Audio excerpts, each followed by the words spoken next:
The number 12 team in the college football world, the Florida Gators, are releasing their next depth chart later today. We're going to try to predict a few changes that we'll see only here on Locked On Gators.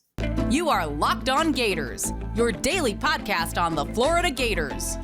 Part of the Locked On Podcast Network, your team every day.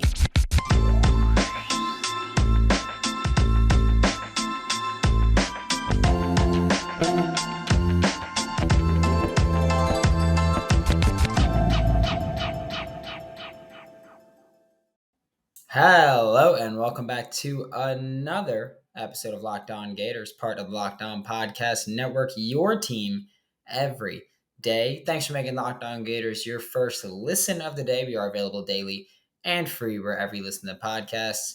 I'm Brandon Olson. Find me on Twitter at WNS_Brandon. Find all my written work with Whole Nine Sports and GiantsCountryofSI.com. And before getting into today's content, I'd like to thank LinkedIn Jobs for being the official college football recruiting sponsor across the Locked On College Network. LinkedIn Jobs helps you find the candidates that you want to talk to faster. Post your job for free at linkedin.com/LockedOnCollege. Now we're going to talk about some depth chart changes that could be happening with the Florida Gators because, again, later on today, Florida Gators have a new depth chart coming out tonight, and there are three things that I think we'll see some movement on. The first one is running back. I think we see Montrell Johnson listed as the starting running back over Naquan Wright. I don't think we see Trevor Etienne make that jump yet and to put Naquan down to the third one. Yes, Trevor Etienne was thriving, and he was involved in the passing game as well. But it seems like pretty much when he was on the field, the ball was going to him. Most of the time, it seems like I don't know. It just feels like he was used as this. Seems like he was used as this gadgety type player. I feel like gadget's not the right word for it, but basically, when he was on the field, he was going to be used, and he was going to be involved in these designed plays, whether it was him motioning out and catching a screen, whether it was him just being in the backfield and receiving the ball. He played 14 total snaps. So 14 total snaps, and running the ball, he had 5 carries. Obviously makes sense there. So 5 carries as a runner in 14 snaps, and he was targeted twice. So 6 of the 14 snaps he played involved him getting the ball, which is why I'm like, well, I feel like they're bringing him out there pretty much knowing that they're going to give him the ball. So I don't think he's maybe not ready yet to take on a larger role. Maybe he just knows a small package of plays, and that's why they put him in there for those plays to just get him the ball because he is electric with the ball in his hands. So I do think that the point here is kind of get him the ball when he's or put him on the field when he's going to get the ball. So I don't think that we see Trevor Etienne jump Naquan Wright just yet. We'll also see Naquan Wright get more carries, I think, in the Kentucky game because I think that everybody's going to get more carries in the Kentucky game because, well, I don't know how to put this without sounding rude, but Kentucky kind of stinks. So do with that what you will. That's only I think nose tackle we see a change. Jalen Lee was listed as the starter for the Florida Gators on that nose tackle spot, but I think that we'll see it be Desmond Watson sooner rather than later. Maybe it won't happen this week, but Desmond Watson compared to Jalen Lee played 29 snaps. Desmond Watson played 28 snaps. Again, a lot of those though were against the run that Desmond Watson played fantastic. People that size shouldn't move the way they do. And I know I say Anthony Richardson, people that size don't move the way he does. People the size of Desmond Watson shouldn't move the way that Desmond Watson moves. So I think that's an important distinguisher there where I'm like, okay, that's kind of crazy. But I do think that Desmond Watson also outperformed Jalen Lee in just about every way, which is why I also say I think that he'll take that starting spot. Again, it might not happen soon. We might not see these drastic changes soon, but I think that this is something that it's hard to say this, but the coaching staff is pretty clear. They want Desmond Watson to be a focal point of this defensive line at some point. So I think it won't happen soon. It won't happen right now, but I think it will happen soon where Desmond Watson is just a dominant force in the run game at times, or could be a dominant force in the run game at times. Especially just, again, how athletic he is for his size. I think they're going to want to get him on the field more. So I think that nose tackle, we see a change there. Again, Desmond Watson played just one less snap, but I think played considerably better. It's also hard to gauge that, again, because Desmond Watson played so much more against the run than Jalen Lee did. Jalen Lee played so much more against the pass than Desmond Watson did. So they were kind of asked to do different things, but you can't be like, oh, wait, no, you're going to run the ball? Put Desmond Watson in. Never mind. Just redo it. So you can't do that. You got to find someone who's more well-rounded. I think Desmond Watson, when he played against the pass, I think he did a solid job. I don't think he I don't remember seeing him get into the backfield and really destroy the play. Jalen Lee, I didn't see do either. So that's a bit moot there. But I do think that Desmond Watson, his ceiling is just so high that you should probably put him on the field at a certain point. And the final thing that honestly, this one isn't even, I think we see a change. This one is, please let me see a change here. Returners. Oh my goodness. I am so upset about this one. Xavier Henderson, still back there, returning kicks. Please stop. Please, I get it. Jamarcus Weston was also back there. Jamarcus Weston returned at least one kick. I remember seeing Xavier Henderson returned at least two, maybe three. But Jamarcus Weston was back there as well. Xavier Henderson was there. It's just so frustrating that you have the players on roster that you have, because obviously the Florida Gators have immensely talented football players. They have obviously just incredible athletes. The University of Florida, most of their roster is from the state of Florida, which I've always said, if you're wanting to add athletes and you want athletes, you go to the state of Florida, you go to the state of California. Those are the two biggest places where you get athletes. Florida, a lot of guys from the state of Florida, but it just seems like no matter what it is, no matter who is the head coach, no matter who is the special teams coordinator or the game changer coordinator, no matter who it is, Florida just doesn't want to put explosive players on the field there. I think it's very, very frustrating, at least from me. Like, put Lorenzo Lingard back there. I don't care. I think he's going to make more big plays in the return game than Xavier Henderson would. Who, by the way, Xavier Henderson showed a lot more wiggle on Saturday than we've seen from him at any point in Gainesville. So he showed a lot more wiggle, especially after the catch. So there's that, but I don't think he should be a returner. I don't think he's wiggly enough to be a returner. I don't think he's explosive enough to be a returner. Put Lorenzo Lingard back there. You're not doing anything else with him. Just, I don't get that. That part I really don't get, of just like, you're not doing anything. Might as well just give him the ball. Let him make some plays. Do it with Marcus Burke if you want. I still don't think he's wiggly enough. But again, he's young. He's quick. He's fast. You're not doing anything with him. Just give him the ball. That's the frustrating part, where there are so many freaky athletes on this roster, and Florida just doesn't put him back there. Put Trevor Etienne back there. We saw him make big plays. Put him back there. Let him make plays there. I don't want to see Xavier Henderson back there returning kicks anymore. And it's not even a knock on him. It's just not a good role for him, is what I think the bigger issue is there. So it's just incredibly frustrating. Something that's way less frustrating, though, is what's about to be in the next segment, which is Hayden Hansen, Florida Gators tight end, is going to be here. We're talking about Utah. We're talking a little bit about Kentucky, but mostly that Utah game and his first game as a Florida Gator. But first, a quick word from LinkedIn. As the sun comes out and small businesses are back in business, LinkedIn Jobs makes it easier for you to grow your team.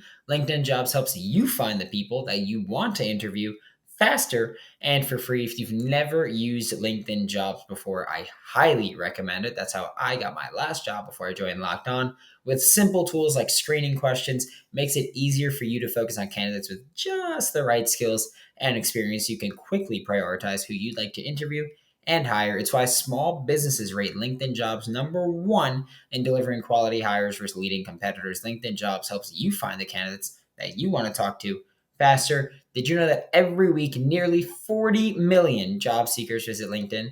Post your job for free at linkedin.com/lockdowncollege. That's linkedin.com/lockdowncollege to post your job for free. Terms and conditions apply. Joining me for today's episode of Locked On Gators is Hayden Hansen. I mean, this is the now second interview in this series, we'll call it. First since the season has started. And I mean, I want to start off with this because I feel like it's very obvious. What was your first game experience like in the swamp? It was a lot to take in, especially just getting off that bus for that Gator walk. I was like, wow. And it was pouring rain. Fans didn't move a muscle. They were there. They were there. I mean, those are the definition of fans, in my opinion. And I mean, once you finish that Gator walk and get to the field, it's still empty. You're like, wow, I can't imagine what this place is going to look like. And warming up, got a little delay. Fans didn't move. Game started. I was like, wow. I mean, I was like, this is what I've worked my whole life for. I was like, I'm blessed to be here. I mean, and it's gonna be worth the work, and I'm glad to be here.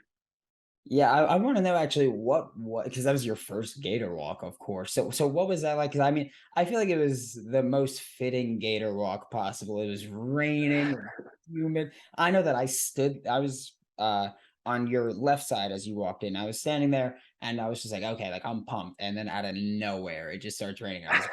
And it just started clearing out a little bit. And I was just like, okay, this is gonna be interesting. But it was just awesome because I mean the Gators, obviously, you guys were all very still active with all the fans. So just what was your first Gator walk like?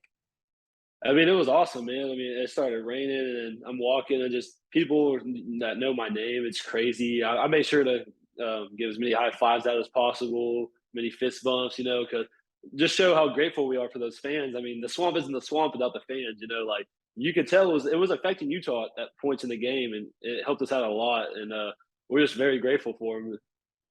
Yeah, I genuinely enjoyed how often Utah fans were like, that humidity is not gonna play a Yeah. role. The crowd's not gonna play that much a role. Dudes were puking on the sideline for Utah. And it was Yeah. it was fun. I will give credit to the Utah fans, like they showed up and they were also loud, but Mhm. just not loud enough. But before the game, kind of what was the feel when you guys were in the locker room beforehand? What was the feel amongst the players? Oh man, I mean, it was at first I was like, all right, it's gonna be quiet. It's gonna be kind of pressure. First game, top 17. No, man. I mean, people were going around high fiving people. They're like, all right, this is a glorified practice. We're gonna go out there. Our practices are gonna be way harder than this game. We're gonna go out there, beat the man in front of us. Simple, run the plays. Napier's prepared for us, and we're gonna get out of here with the win. That's exactly what we did too. And it came down to the wire. We stuck it out and finished. And Bernie, I mean, that was something. Yeah, I'll tell you this. I wasn't sure if I was going to make it out of that game. I wasn't playing, obviously, but I was sitting there and I was like, oh, my heart's about to give in. There was one play in particular where my heart just dropped, and it was the 2-point conversion, which is Uh, what Me was too, that? brother. Me too. What was that like on the sideline? Because that was Uh, where I was sitting. That was the most absurd thing I've ever seen. yeah. So I mean, yeah, we were holding our breath. I mean, it was a busted play, and I mean, Napier was just like, "Thank the Lord." He said, "I woke up this morning, prayed to the good Lord that we have AR on our team because without him, we would not have converted that first down." And he used his legs and gave us some more life. I mean, that's all you can ask for. That dude's special. Yeah, that was just insane. Like I hate that that's the word I have to use to describe it, but I can't think of a better word to use. But I mean, fast forwarding a little bit towards the end of that game, that last drive, there were or the last few drives really for Utah. There were a few instances where it was did not going in Florida's favor. There was the busted play. There was Utah getting just an infinite number of timeouts, just a ton going on. What was it like on that sideline? What was the bench like at that point when Utah's kind of driving? They're in striking distance, and then Amari Burney, of course, makes one of the greatest plays that we've seen. I mean, it surprised me how well the sidelines stayed together during that. 'Cause, I mean, when tough times hit, you have the players that are rotating on the sideline on defense. They were all like, don't worry, we're gonna finish this out." Like there was never a point in time where anyone questioned anything. And I think that's one of the biggest things Napier's brought to this program is he's just emphasized togetherness. And that was really what it was on the sideline. Like, I mean, of course there was nerves and stuff, but like no one was bashing anyone, no one was blaming anyone. We're like, we're gonna stick this through, we're gonna get this done, and it's exactly what happened. And I mean, that just shows me how much of a chance we had to be great this season. And I'm excited. Yeah, I mean, I think we know that the Florida Gators answered some pretty heavy questions on Saturday night. It was fantastic. But I want to talk about you for a second personally because I know that I saw this. I don't know how many people did see it or how many people noticed it, but you were especially animated after the after the interception and run into the end zone. So just what was that like for you? Because I know everybody ran towards the band. Just what was that like for you? Oh man, it was crazy because I was talking to my friend, one of the other tight ends, and I was like, I have a feeling we're gonna pick this off right here. And he was like, all right, let's see. And then right when it happened, I didn't even know if there was time left on the clock. I didn't care. I just followed the crowd. I just ran out there and I was like, no way. Like the first game goes down like this. I mean, what else can you ask for, man? Got 90,779 fans screaming. Like it was insane. Yeah, that was I could tell where I was seated was we were sitting basically along the goal line, so I could just see that perfect interception. It was just fantastic. We went nuts on our side as well. What was the locker room like after that? Because I know that we saw, the clip of Billy Napier yelling, "How about them Mm, Gators?" But just what was the locker room like after that? Because that has to be electric. yeah, for sure. So before he got in there, we were all just. I mean, we weren't ecstatic. We expected to beat them. So I mean, we were all dabbing each other up, like great game, hooting and hollering, playing some music, and then Napier got in there quiet. Then he drops that line, we go crazy, says a couple more words, he leaves. Then we play like one of our most favorite locker room songs. I don't know the name of it. I should probably learn it, but we play the favorite locker room song. We all get in a circle, like a little dance circle. People take turns just busting moves in there. I mean, it was a pretty fun environment. And we had some recruits in there videoing and stuff. It was a good time. Yeah, I mean, recruits were out in bunches. I know that Oh yeah. anytime I walked around, I saw recruits for football. I saw a couple basketball guys there. I was like, okay, they're bringing everybody out for this first one. Uh-huh. But now it's your first game, your first home game in the swamp, your first game as a Florida Gator is done. What are you most looking forward to again, especially this week with Kentucky coming to town? Yeah, so I mean, first of all, I'm looking forward to seeing what an SEC versus SEC game looks like. I mean, it's the best of the best. It's going to be highly competitive. And second off, I'm looking for a dry gator walk, so I can take a little more time. Maybe see some more clearer faces. But I mean, other than that, man, I mean, I hope we get that same crowd back. I know, Kentucky won last year, pretty close game, so I know they're going to be looking to get some revenge, and I'm excited. Yeah, I mean, all I'm saying is that if last year's game's in Gainesville, Kentucky don't win it. It's as simple as that one. Mhm. But so last question really is just this whole weekend obviously was insane. You had your first everything as a Gator. What was your favorite part of it? Oh man, that's a tough question. There was just so much. Like I was just taking it all in. I mean, it had to be after the game when Napier just brought us all up and dropped that line. How about them Gators? I mean, it's just when a coach can rally, when a coach can come in 1 year and just not even a year and just bring all these grown men together, NFL prospect guys, and to believe in one man and to get us together and just bring the whole team and our chemistry. It's crazy to me, man. He's such a good coach. That's why I committed to him back at UL even. I mean, it's crazy to see what he's done here and what he can do in the future. Yeah, I think that's what we're all looking forward to because we're like, hey, is 8 months enough time really to put it all together? And damn, he did it. So Yeah, I think he silenced the doubt there. So yeah, so I think he answered that biggest question of, G5 Billy, Sunbelt Billy. I mean, yeah, I can't ranked listen to ranked Billy, 90,000 second that. future Billy. That's what we're looking at now.